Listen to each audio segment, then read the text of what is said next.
The night shift at Mel's Diner belonged to a different world. Truck drivers grabbing coffee before dawn runs, nurses getting off late shifts, insomniacs who had nowhere else to go at 3 a.m.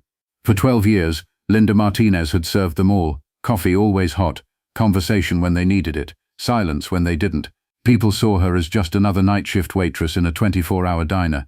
What they didn't know was that the woman refilling their coffee cups had spent 8 years as a missing persons detective, and she never stopped looking for the faces that haunted her unsolved cases.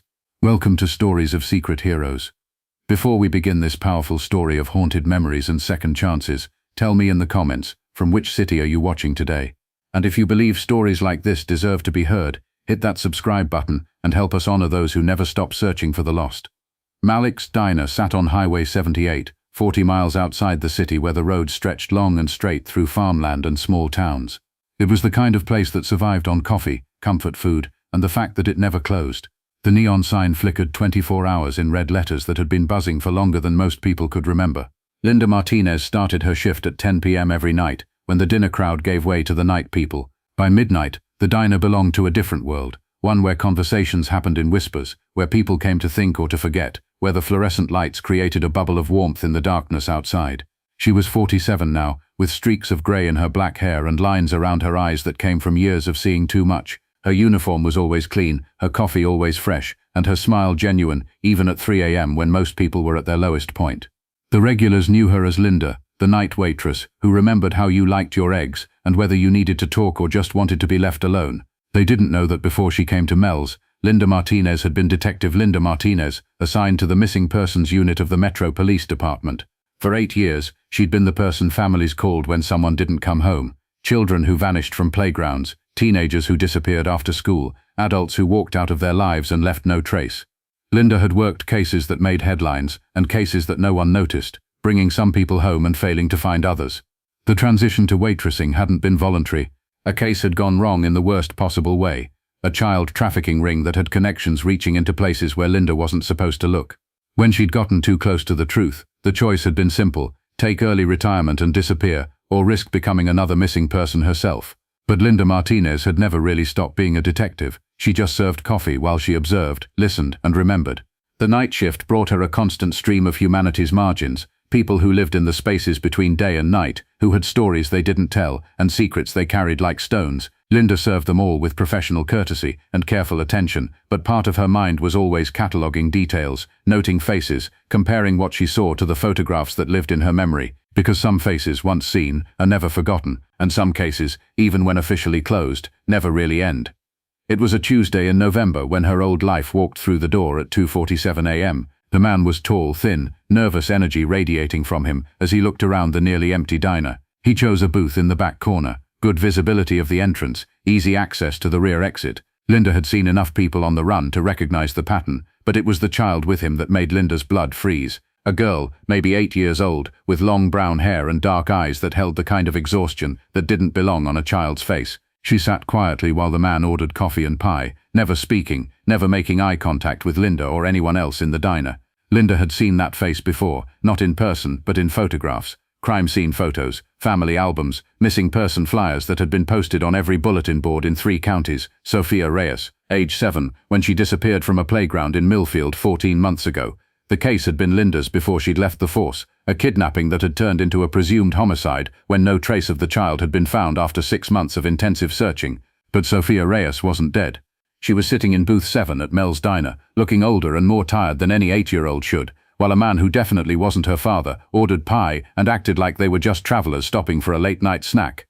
Linda's training kicked in immediately. Don't stare, don't alert the suspect, assess the situation, plan your response, keep the child safe. She served their order with professional courtesy, noting details that would matter later. The man paid cash. He kept checking his phone and glancing toward the door. His clothes were expensive but wrinkled, like he'd been traveling for days. Most importantly, Sofia never spoke, never smiled, and kept her eyes down except for one moment, when Linda was refilling their water glasses.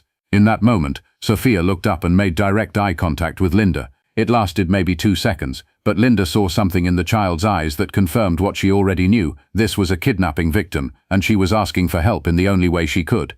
Linda Martinez had 2 choices. She could call 911 and hope police arrived before the man realized what was happening and fled with Sofia, or she could handle this the way Detective Martinez would have handled it, carefully, quietly, with the kind of experience that came from 8 years of bringing missing children home. She chose to trust her training. Linda walked to the counter and picked up the phone, but instead of calling 911, she called Marcus, the diner's cook, who was taking a smoke break outside. "Marcus," she said quietly, "I need you to block the parking lot exit with your truck. Make it look like an accident, like you're having engine trouble or something. Don't let anyone leave, but don't make it obvious." Marcus had worked with Linda long enough to trust her instincts. "You got it, Linda. Everything okay?" "Will be," she said, and hung up. Next, Linda did something she hadn't done in 12 years. She opened her purse and pulled out a small notebook, the same kind she'd carried as a detective. On a blank page she wrote, "Sofia, are you okay? Nod if you need help." She walked back to booth 7 with a fresh pot of coffee and the notebook palmed in her hand. When she leaned over to pour the man's refill, she slipped the note to Sofia with the practiced sleight of hand she'd learned during undercover operations. Sofia read the note quickly, then looked up at Linda with tears in her eyes and nodded once. That was all Linda needed to see. While the man was distracted by his phone, Linda walked to the back of the diner and made a call to Detective Sarah Chen, her former partner who was still with missing persons. "Sarah, it's Linda. I need immediate backup at Mel's Diner on Highway 78. I've got Sofia Reyes, the Millfield kidnapping from last year. Suspect is white male, approximately 40, traveling with the victim. I've blocked his exit, but I need units here now. Sofia Reyes was declared dead 6 months ago. She's sitting 20 feet away from me. Trust me, Sarah. I've been looking at missing children's faces for 20 years. This is her." 12 minutes later, unmarked police units quietly surrounded Mel's Diner, while Linda continued serving coffee and acting like nothing unusual was happening. The arrest was clean, professional, and over before the suspect realized what was happening. Sofia Reyes was reunited with her family 18 hours later, after medical evaluation and victim services counseling. The investigation that followed led to the discovery of a child trafficking network that had been operating across 4 states, resulting in the rescue of 7 other missing children and the arrest of 12 perpetrators. The media covered it as a routine police operation based on an anonymous tip. Linda's name never appeared in any report, and her role was described only as a concerned citizen who noticed suspicious activity and contacted authorities. But Detective Chen knew better. 3 days after the arrest, she stopped by Malik's Diner during Linda's shift. "You never really stopped being a cop, did you?"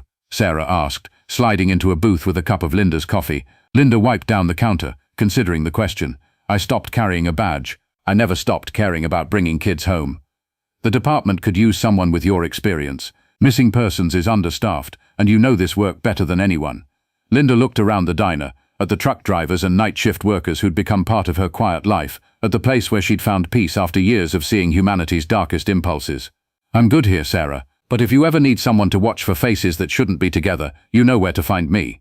Linda Martinez never went back to police work. She continued working the night shift at Mel's Diner, serving coffee and pie to the people who traveled the dark hours between midnight and dawn.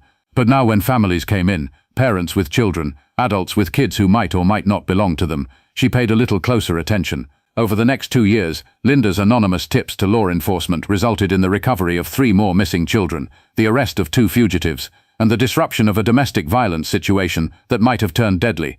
The night shift regulars never knew that their waitress was part of an informal network of missing persons recovery.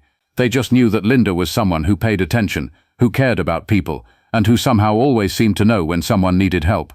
Sofia Reyes, now 10 years old and back with her family, sent Linda a Christmas card every year. Not to Detective Martinez or Officer Martinez, but to Linda at Mel's Diner, the woman who'd served her kidnapper coffee while planning his arrest, who'd slipped her a note that said someone finally saw her, who'd brought her home using skills that had nothing to do with badges and everything to do with never giving up on lost children. Linda Martinez had spent 8 years as a detective, trying to bring missing people home. Now she spent her nights as a waitress, still bringing missing people home, 1 cup of coffee, 1 careful observation, 1 anonymous tip at a time. The uniform was different, the authority was unofficial, and the recognition was non-existent. But the mission remained the same, watching for the faces that haunted unsolved cases, listening for the details that didn't quite fit, and making sure that children who needed to be found weren't invisible to someone who knew how to look. Some detectives retire to fishing boats and vacation homes. Others retire to 24-hour diners where they can keep watching, keep listening, and keep bringing lost children home, 1 night shift at a time. So I ask you, have you ever met someone like Linda Martinez? Someone whose previous career followed them into new work, who used ordinary situations to do extraordinary service? Share their name in the comments. Tell us their story, because here at Stories of Secret Heroes, we believe the greatest finders are often hiding behind coffee pots and order pads. Thank you for watching. If this story moved you, subscribe and share it with someone who needs to remember that heroes come in all uniforms. Sometimes they're the ones who know how you like your coffee and never stop looking for the missing. Stories of secret heroes, where the searchers never really stop searching.